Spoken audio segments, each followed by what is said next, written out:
So I had just finished my Vipassana, 10 days in silence, no books or phones or any activities, 10 hours a day meditation, 4 in the morning, boom, big bell, they ring, and then you're up and yeah, cold shower, meditate for 10 hours a day pretty much. Hardest thing I've ever done in my life. I was in so much pain the whole time, and you just have to sit there and observe this with no reaction. I on reflection learnt a lot from this, and I could talk about it, but I'd say the biggest things I took away from it were realizing that everything is impermanent. I witnessed this pain go from intense pain to a beautiful kind of vibration feeling across my whole upper body, and then back to pain again. And then kind of taking this forward in life, it's like any emotional pain that happens, like if you just sit there and remain non-reactive, like it will pass. So anyway, I stayed at this beautiful homestay with this walking bush. This cow was amazing, and the woman who ran it was also amazing. It was called Mount Fuji. This dog was a joyful thing, but as I learnt, joy passes, and I was quickly in a bumpy taxi driving along this road at super high speeds, as you can see here, and I landed in my favourite place, Pokhara, however you want to say it, next to these lovely boats and next to this lake that the boats go on. It was a tranquility hub of just like chilled out relaxation for me here. I'd met some really beautiful new friends in Pokhara, and I decided I'd celebrate my Vipassana with a few beers. So I've been playing drums for about 4 hours, but I've lost it. I've lost the will to go on. So yeah, woke up not feeling too good. I ended up having a jam again, and gave in to the temptation of drinking beer. So I was having negative thoughts and emotions come up about this decision, but was having to put in my Vipassana practice to try and not react to these. They moved through me a lot quicker, however, and I thought it would be a good idea to go to a rave. We got lost on the way there. Taxi driver was pissed. Come on. This way, come on. But yeah, eventually made it and descended into the darkness. I'm not quite sure what I'm got myself in for here.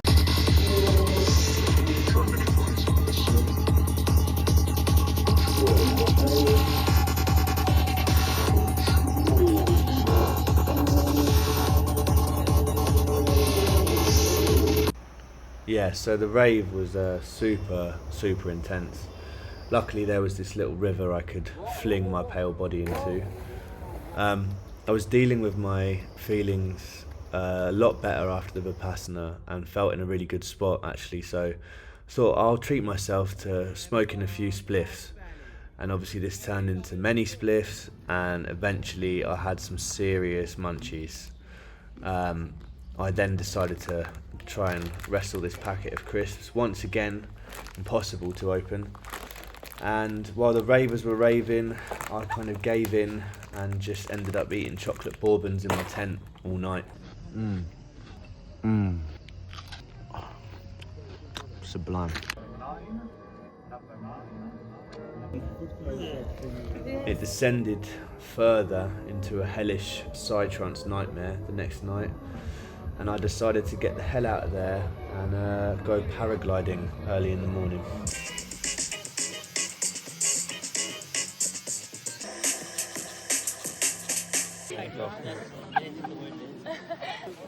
About to fucking send it off this fucking, what do you call it, fat hill.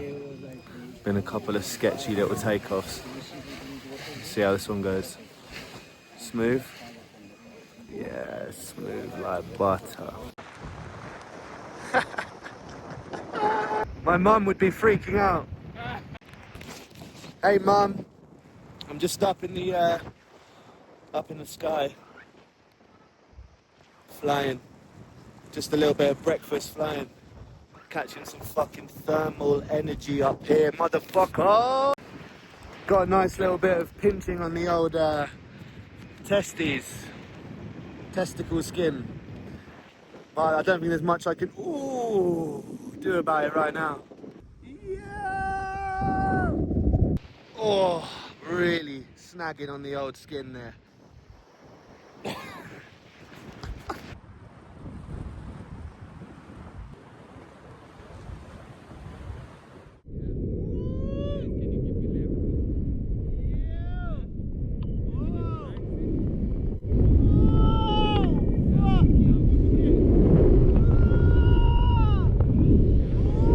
Yeah, I thought I was going to throw up there towards the end, to be honest. So in the evening I ate lots of food and watched Lord of the Rings, which was great. However, after the rave, I could feel myself slipping back into a slight anxiety cloud I knew all too well. So I thought it was time to get back up into the mountains. So it begins. I realised so much in my life I have worked on myself to get myself in a good place, then taken my foot off the accelerator as soon as things are good again.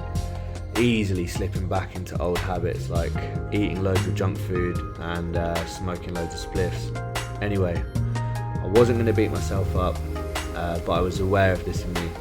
I crammed so much in after my Vipassana, I needed some time to myself and to reconnect back with nature.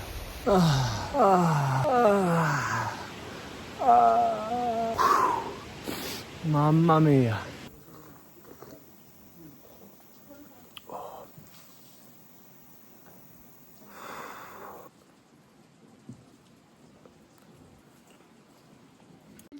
Meow. What's the name of this cat again? Ujeli. Ujeli. Ujeli, namaste. Hello, my old friend. So this was my little bed last night. The last trek I did was not this cold so quick, but shiver me timbers. Goodbye, freezing cold little soft splodge. We'll see you again. Maybe not ever. Einen Tag länger im Hotel in Pokhara und so abklären. Ja?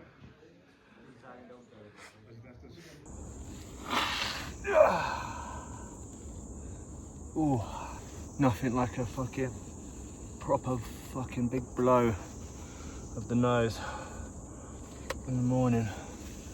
Clear the airways. Breathe in the Himalayan air.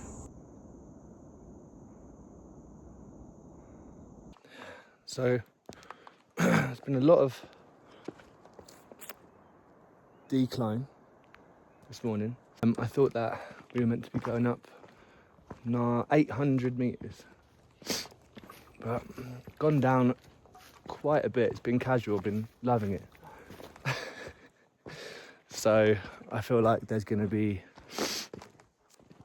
a lot of stairs and incline to come. But come on, we got this, yeah? Oh, stitch. Get that fucking pump in the old glutes. Boom. Come out of here with a fat one. Fat derriere, as they say back home. Who says that, actually? I guess that's French, right? Derriere. My ass is so big after this trek. Anyway, I won't go into any more accents. Here we go. I think it's about to come up now.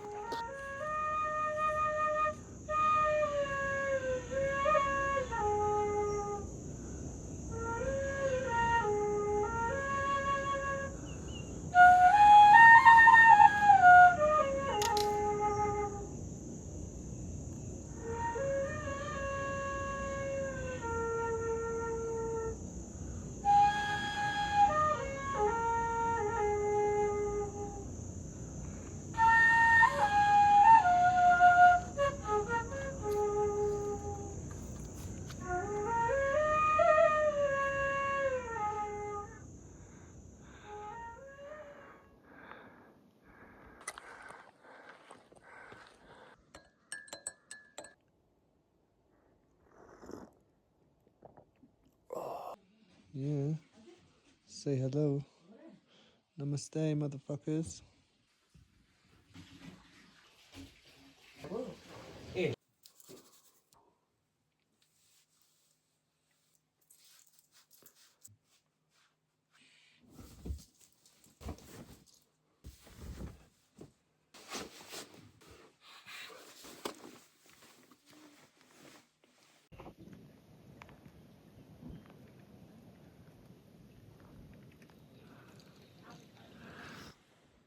Sunrise.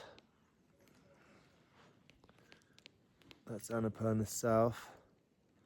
And that's the little fishy boy again. Need to learn the name of that one again. Machaputri. There's fish tail. Very cold morning. So I was gonna go. I decided, I met these two ladies from England, and I nearly decided maybe I should just go back with them, even though I haven't got to where I was gonna go to, because it'd be easier. But like, what is life if you just take the easy route? You know what I mean? Go back the same way I came, get a bloody Jeep, easy, yeah? Get back to civilization. Ooh. But actually, I think I'm gonna carry on.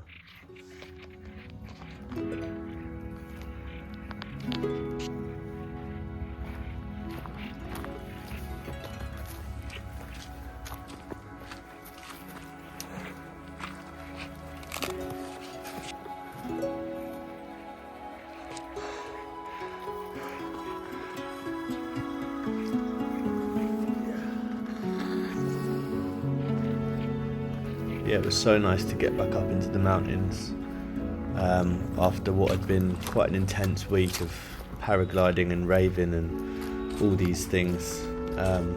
It was just what I needed. Each kind of corner I walked around was just more beautiful than the next, and really brought me into a present state once again on the way up to Copradanda Ridge.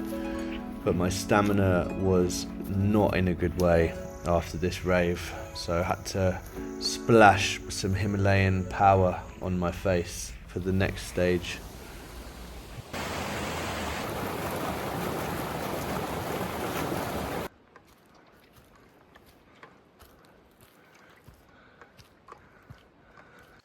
Oh, this is much more difficult than the last one.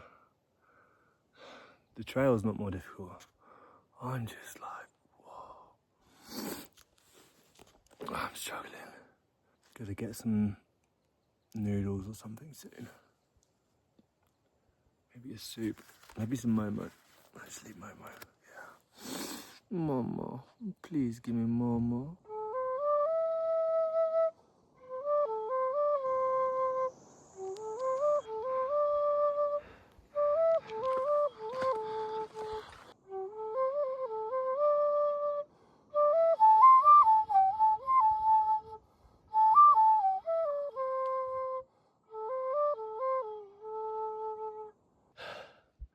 Made it to this bit, which I can see over there. That is so big. It was very, very big indeed. After many stops and bouts of intense stitch, I did eventually make it to Copradanda Ridge. This was my tea house corridor. This was my room. And yeah, time to soak it all in.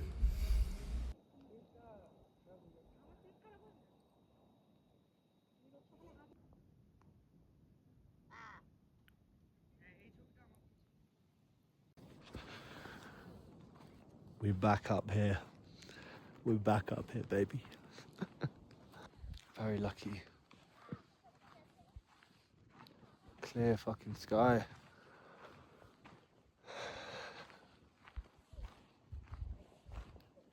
So incredible. I can't even. It's again something that just is not sunk in. It just does not seem real.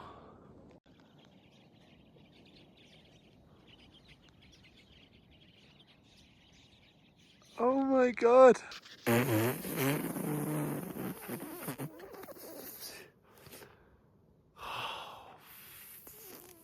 Fuck. There's nothing like this. Real powerful shit. So deep. It's just overwhelmingly. There's just no words, really. Same spiel as the last fucking mountain. You take my breath away, sweet tops of the snowy way. When I look upon you, baby, I feel pretty fucking gay. Gay in a happy way. Just walking down the stairs and up again to your snowy nips, to the top of the tips, to the underside of the flips. That's where we go, mountainous man. With the birds and the bays and the fees and the eagles and the schneagles. That's where we go.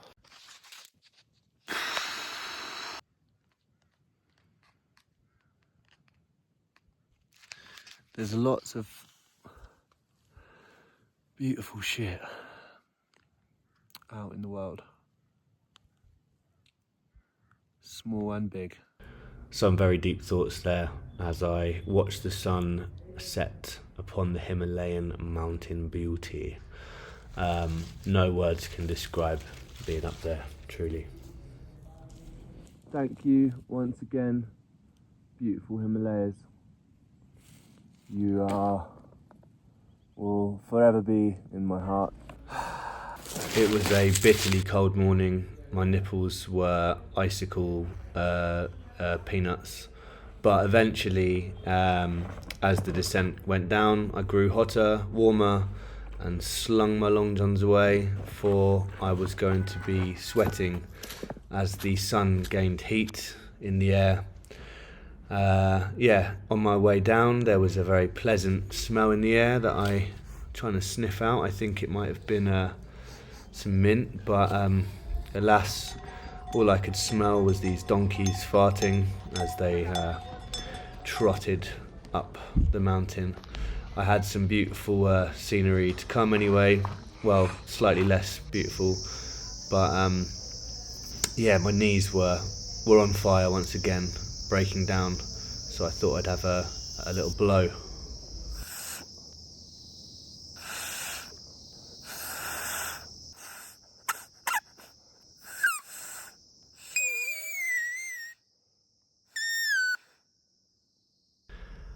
Yeah, the grass blowing really took me back home for a second there, but I was quickly thrust back into agonising knee pain, and before long had made it to the bottom.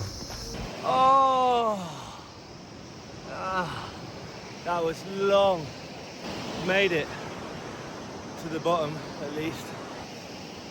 I'm still not there yet. I've got to walk up the main road. And then I might stay there because there's apparently some hot springs. Slip me into that hot, bubbling, natural bath. And let me soak my poor aching ass.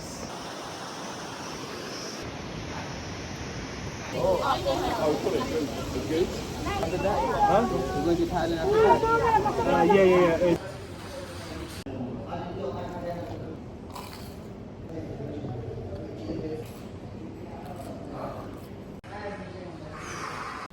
Hey everybody.